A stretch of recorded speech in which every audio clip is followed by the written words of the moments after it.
called it a promotion. I called it a death sentence with better parking.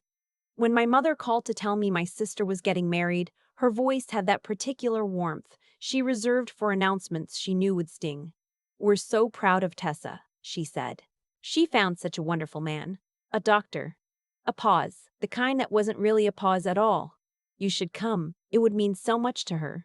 "Not to you," I noticed. "To her." I was 32 years old, standing in the break room of a federal building in Washington, D.C., holding a coffee that had gone cold somewhere between my third briefing and my fourth. My badge was face down on the counter. It always was. Old habit. I told my mother I'd think about it. I already knew I'd go. Let me back up because you need to understand something about my family before any of this makes sense. We grew up in Beaumont, Texas, the kind of town where everybody's daddy worked the refineries or drove trucks, and the women either married those men or became teachers or, if they were really ambitious, nurses. My mother was a bookkeeper for 20 years. My aunt ran the church bake sale like it was a military operation, which is its own kind of impressive. My sister Tessa was the pretty one, the social one, the one who knew how to walk into a room and make everybody feel like they'd been waiting for her, specifically. And me? I was the quiet one, the one who read too much, the one who got a full scholarship to Georgetown and came back for Christmas with a haircut nobody recognized and opinions nobody asked for. I joined the FBI at 24. I want to be clear about something. I didn't tell my family what I actually did. Not right away, and not fully ever. I told them I worked for the federal government, that I did a lot of paperwork, that I traveled sometimes for work. My mother had decided years earlier that I worked in some kind of administrative office, shuffling files, processing requests, the kind of job you do in a beige building under fluorescent lights, and retire from with a small cake and a card everyone signs but no one means. I let her believe that. It was easier, and honestly, some part of me wanted to see how long it would take before anyone thought to ask. 8 years. It took 8 years. The wedding was held at a venue outside of Houston, one of those converted ranch properties with string lights and a barn that costs $4,000 to rent for 6 hours. Tessa had always wanted something like that. Rustic but elegant, she'd told me over the phone. Romantic but not overdone. She'd sent me the color scheme in a group text, dusty rose and sage green. I drove down from the airport in a rental car, with the AC cranked and a podcast playing that I wasn't actually listening to. I was running through the list in my head, the list I always ran through before walking into any room where I didn't control the variables. Who would be there? What they'd say. What I'd say back. Where the exits were. Not literal exits, social ones. My mother met me in the parking lot. She hugged me the way she always did, arms first, body leaning away, like affection was something you could measure out in careful portions. "You look tired," she said. This was her version of hello. "Long flight," I said.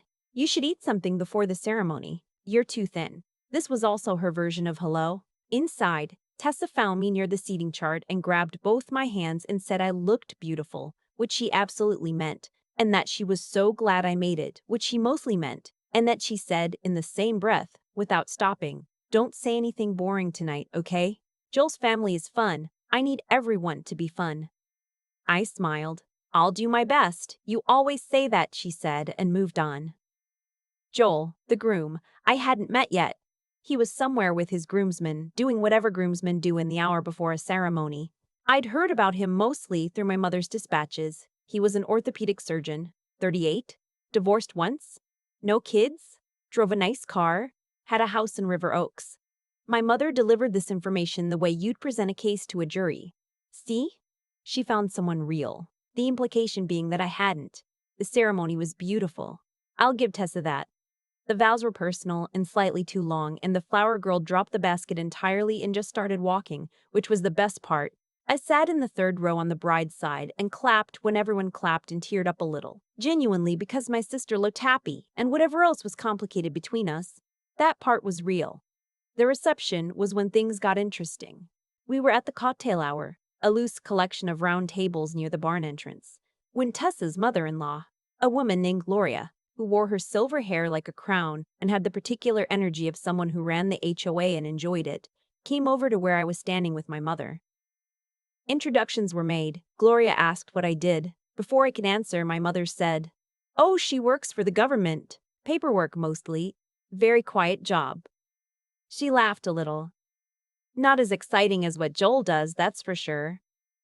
Gloria smiled politely. "Well, every family needs a stable one, right?" I took a sip of my water.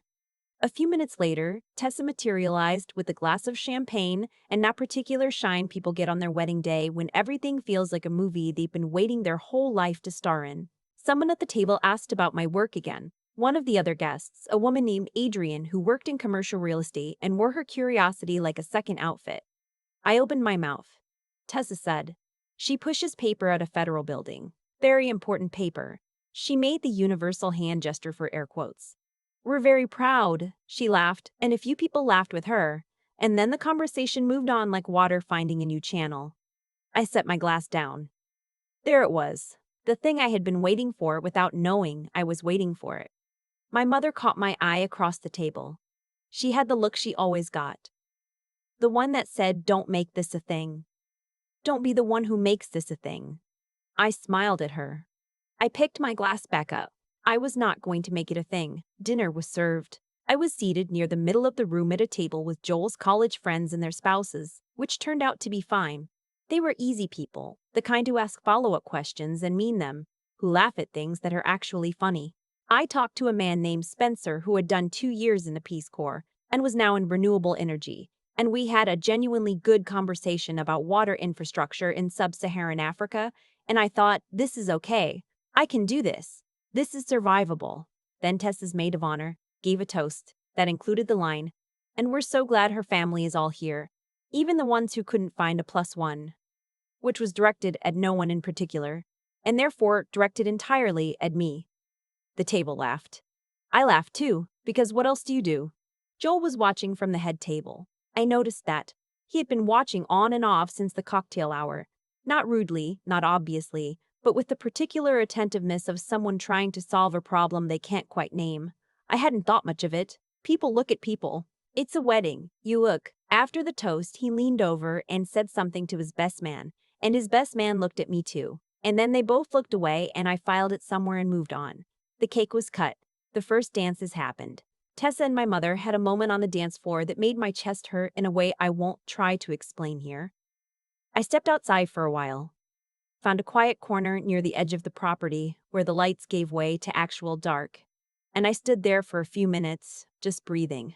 I thought about why I'd come. It wasn't obligation exactly. It wasn't hope exactly. It was something in between. The stubborn, irrational belief that maybe this time would be different. That maybe this time someone would look at me and actually see what was there. Not the story they'd written about me when I was 17 and quiet and didn't know how to explain myself yet. The actual person standing in front of them. I'd been carrying a federal shield for 8 years. I'd worked counterterrorism. I'd been deployed, if you could call it that, to 3 different cities in the last 2 years as part of a task force that I cannot, even now, discuss in any specific detail. I'd sat across tables from people who had done things that would give you nightmares for a decade. I'd done my job. I'd done it well, and I was still, in my family's telling of it, the quiet one who did paperwork. I went back inside. The DJ had switched to something slower. The older guests were gathering at tables, the younger ones were on the dance floor, and the whole room had that specific late reception energy, warm and a little blurry. The kind that makes everyone feel like they've known each other longer than they have. I was at the bar, waiting for a club soda, when Joel appeared beside me. "Hey," he said, "I've been wanting to talk to you all night." I looked at him. Up close, he had an easy face. The kind that probably made his patients less afraid. "Okay," I said. "I'm Joel. I know. Right?" He smiled. "Can I ask you something?" "Sure." He glanced around briefly, not nervously, more like making sure of the radius of the conversation. Then he said, "You were at the Mercer briefing in March, in Arlington." I went very still. He said it quietly, not as a question exactly. More like a man laying down a card he'd been holding all evening. I looked at him. "I didn't confirm or deny. Old habit," he said. "I used to consult for the DoD. Medical evaluations, mostly." Fitness assessments for field personnel. I was in the room when your director gave that briefing. I recognized you when you walked in tonight. He paused. I didn't say anything because I wasn't sure how much you'd shared with Tessa's family. And then I heard what they said about your job at cocktail hour, and he stopped. Chose his words. I thought maybe you'd want to know that someone in this room knows who you actually are. I looked at him for a long moment. How much do you know? I asked. Enough, he said. Enough to know that what they said tonight was. He shook his head. It wasn't right. I said, it's fine. It's always been like that, he said. It's not fine. And I don't think you actually believe it is. That landed somewhere I wasn't expecting. We talked for about 20 minutes. He was careful and smart, and he asked good questions, which I'd started to understand was the thing I actually looked for in people.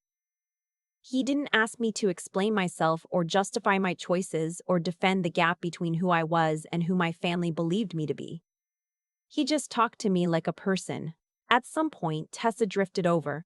She had that particular glow people get when the champagne and the significance of the day have reached a kind of equilibrium. Happy, softer on the edges, wanting everyone to be happy too. Oh, good you two met, she said. Isn't he wonderful? Isn't she? She's great. She's just so. She waved a hand. You know. Quiet. Joel looked at her. He looked at her the way you look at someone when you are trying to decide whether to say the thing you are thinking, and you have decided to say it. Actually, he said, I was just telling your sister that I saw her at a federal briefing in March, in Arlington. He said it calmly, conversationally. She works counterterrorism, Tessa. I don't know exactly what she's cleared to share, but I know that the last task force she was assigned to was the kind of thing that doesn't make the news because the work is too sensitive to publicize. He smiled, not unkindly. She doesn't push paper. She's the reason a paper gets written. Tessa blinked. Behind her, I saw my mother at the neighboring table. She had gone very still. Gloria was beside her. A few of Joel's family members who had drifted close enough to hear had also gone still. The whole little radius of the room just held. Tessa looked at me. I didn't say anything. What was there to say? She said, You never told me. You never asked, I said. And I kept my voice even, because it wasn't an accusation. It was just a fact. In 32 years, in 8 years of federal service, through every Christmas and every family dinner and every phone call where my mother summarized my career as, she works in an office. Not one person had asked me a single specific question about what I actually did. They'd built a story, and they'd lived inside it, and I had let them because it was easier, and because there was always some part of me that was waiting to see if anyone would be curious enough to look. None of them had been. Until tonight, someone outside my family was the one who finally said it out loud. My mother came and found me later, near the end of the night. The dance floor had thinned. The DJ was playing the songs that only the diehards stay for. She sat down next to me without asking if the chair was taken. We sat there for a minute without saying anything. Then she said, I didn't know. I said, I know. Why didn't you tell us? I thought about that. The real answer was complicated. It was about protection and privacy and operational security, and also, underneath all of it, something smaller and more personal, which was that I had learned early not to offer things that wouldn't be received well. I had learned to take up less space. I had learned that in my family, my accomplishments were a kind of inconvenience. They made the story harder to tell, harder to keep clean. But I didn't say all that. I said, I guess I was waiting for someone to ask. My mother was quiet for a long time. Then she said, we should have asked. It was such a simple thing. 3 words.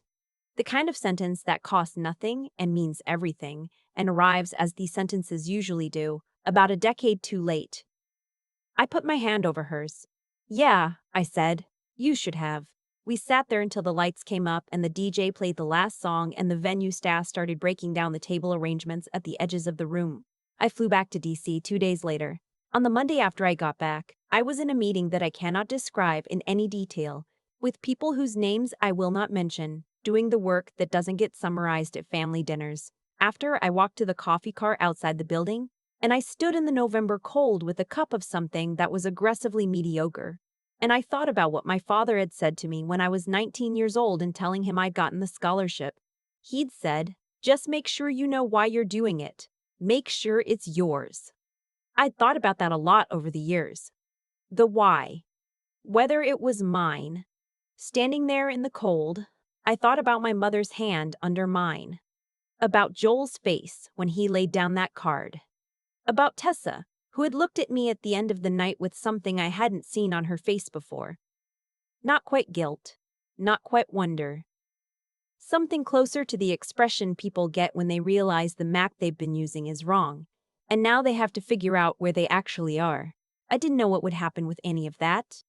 Families are long and history is stubborn, and 3 words at the end of a wedding night don't undo 32 years of a particular story. But something had shifted.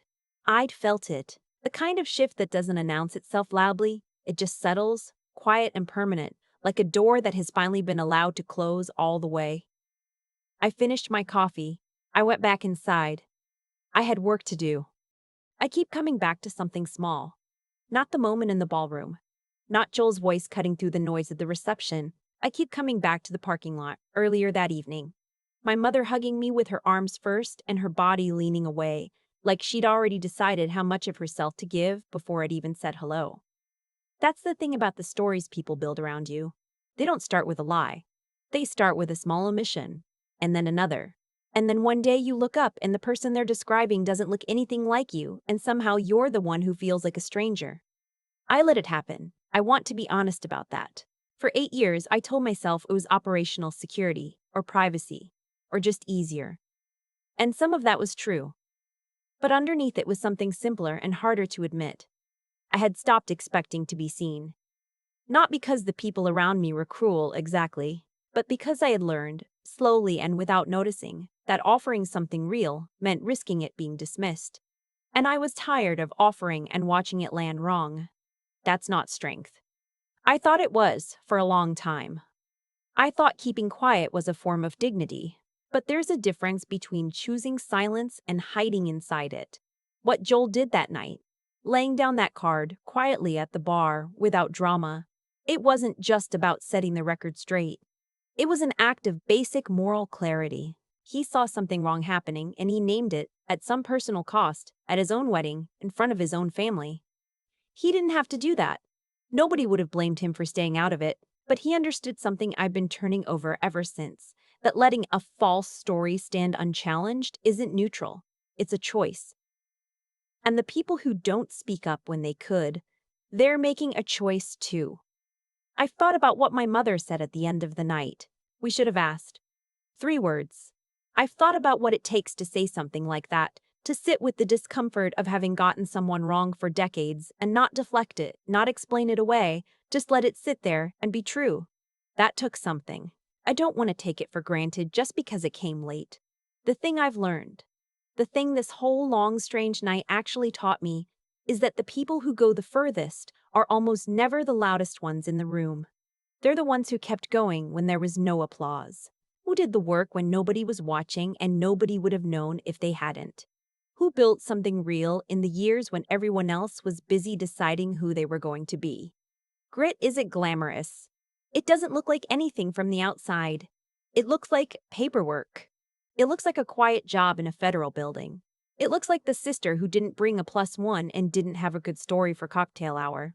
And then, one night, in the middle of a reception in a converted barn outside of Houston, someone who actually knows what you do looks across the room at the people who dismissed you and tells them the truth. I went back to work on Monday. The meeting was classified. The coffee was bad. Nothing had changed and everything had, in the way that things change when something you've been carrying for a long time finally gets put down somewhere you can see it. I had work to do. I still do.